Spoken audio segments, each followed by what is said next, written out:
прашувам, зошто им треба да му помогнеме на граѓанското општество? Јас знаев, меѓутоа ги провоцирав моите колеги и во момент тоа беше за да тие да бидат по-добро и способни и да помогнат на владата во процесот на пристапување во Европската унија.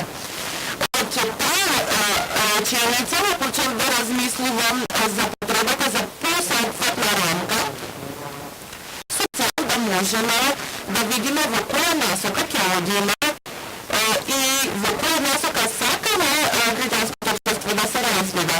И почнавме со елаборација на насоките за поддршка на граѓанското општество во регионот на проширувањето и во следните 7 години.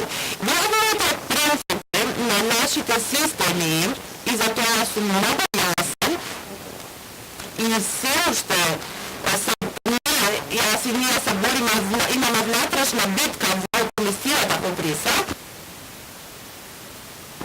Главната цел е да се поврзе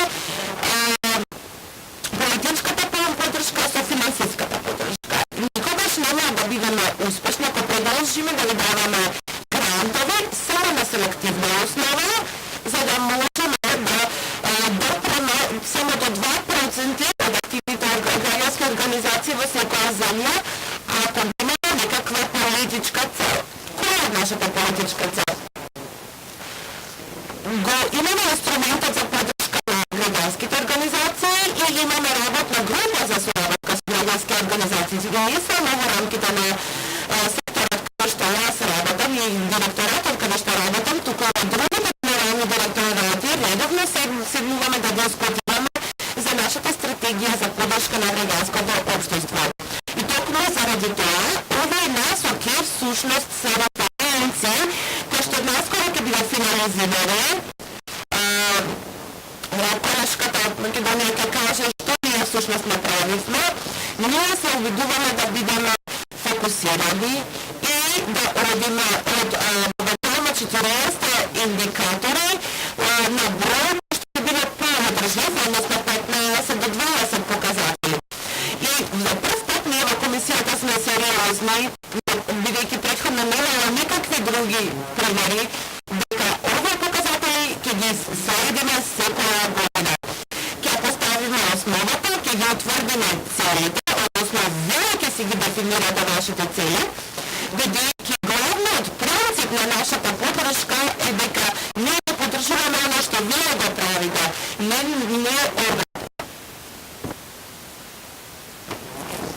Еден од проблемите кој што често наидувам и за кој што јас всеки да работам на различни континенти со различни шефови на држави во Латинска Америка, Африка, Азија, во Средна и Источна Европа, секогаш всушност откривам дека постои една главна грешка која што сите ја правиме, а тоа е дека им даваме средства за оно што сметаме дека е корисно во една држава.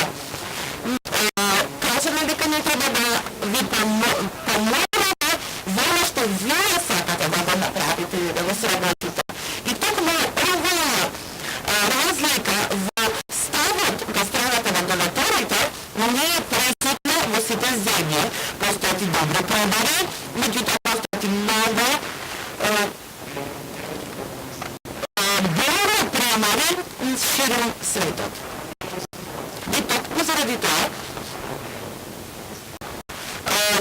главната цел зошто ги изготвивме овие насоки и зошто ќе правиме мониторинг на исполнувањето на показателите е ние да бидеме помалку важни за вас, туку вие да се потпирате на други извори на приходи и средства кои што се поразлични од Европската унија. За жалост дојдов овде во момент каде што голем дел од донаторите веќе исчезнуваат, бидејќи сите тие се потпираат на нас, на Европската унија. А тоа не е добро. Тоа изгледа како ние да сме во соба и одеднаш гледаме дека се вртаме низ собата и на помалку луѓе. И кој на крај треба да плати тоа Европска унија? ние мора да направиме обратен процес. Не да викнеме други донатори да дойдат, туку да работиме со неколку донатори на многу важни прашања, значи на граѓанството, односно како се поврзувате со граѓаните, да работиме со донационален зборуваат со Министерството за финансии, зашто какви ветувања од една страна треба да работите на социјалната одговорност, општествената одговорност и сите овие прашања, знам дека вие сте многу поголеми експерти во своите полења, меѓутоа ние ќе се обидиме да ве поддржиме во сите овие полења и ќе ве поддржиме за вие помалку да зависите од нас и од нашата поддршка, бидејќи оно што секогаш што направам е силно работен живот, кога јас се справувам со проекти во последните речиси 30 години, ширим светот и имав само неколку многу важни информации. Значи, првата информација е дека секогаш постојат повеќе пари се на располагање, отколку добри проекти што се на располагање. Добри проекти, добро напишани проекти, секогаш ќе добијат средства и ќе бидат финансирани. Додека пак лошо напишаните проекти нема. Меѓутоа и лошите проекти добиваат средства, бидејќи оно што ги дава средствата не ги дава на вистински начин. И овде опатувам на важноста на еден извор кој што треба да го имате во земјата, а тоа е државниот буџет. Но ќе работиме и на оваа насока.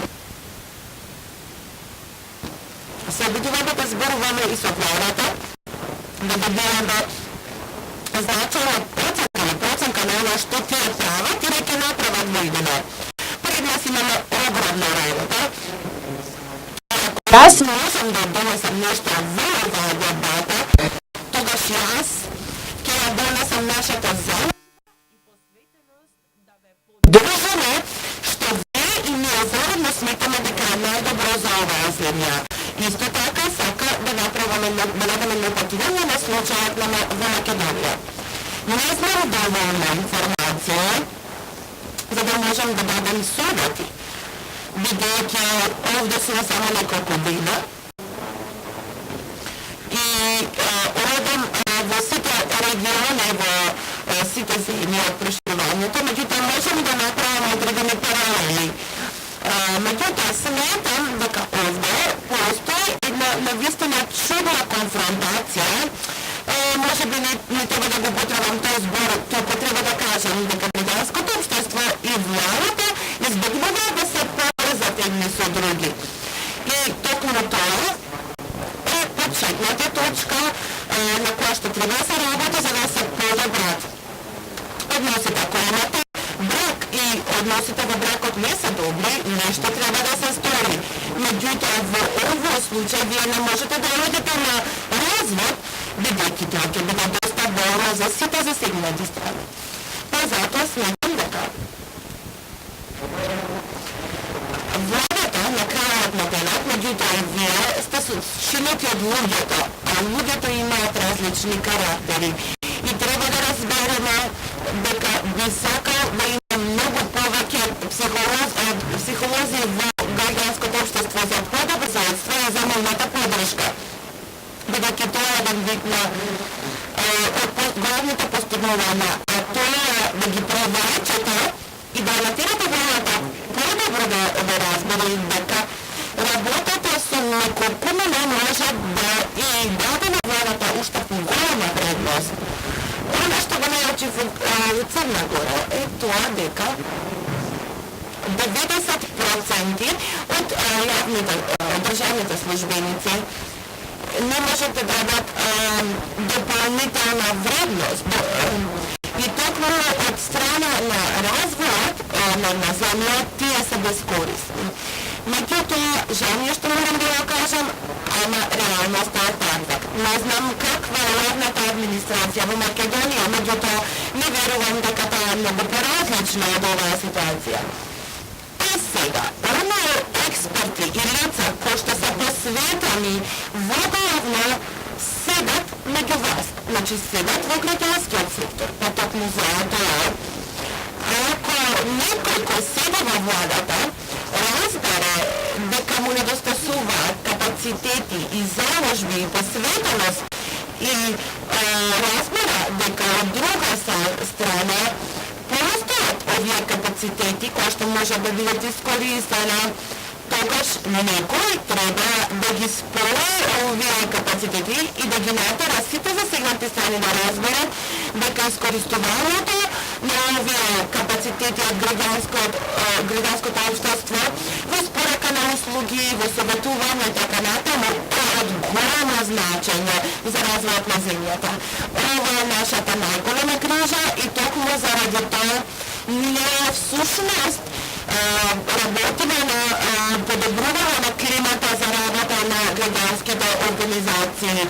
И дури сега почнувам да разбирам, иако само неколку дена сум овде во Македонија.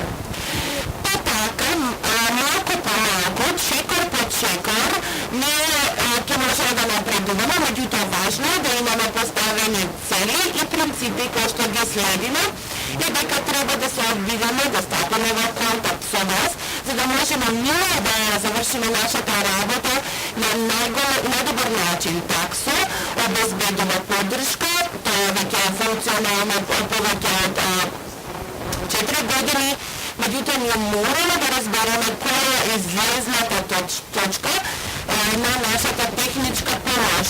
Кога ќе ја завршиме? Значи, треба да има техничка помош, меѓутоа и владата треба да биде вклучена во развојот на граѓанското општество. Овде ќе престанам, бидејќи постојат многу идеи и ќе оставам простор за другите говорници.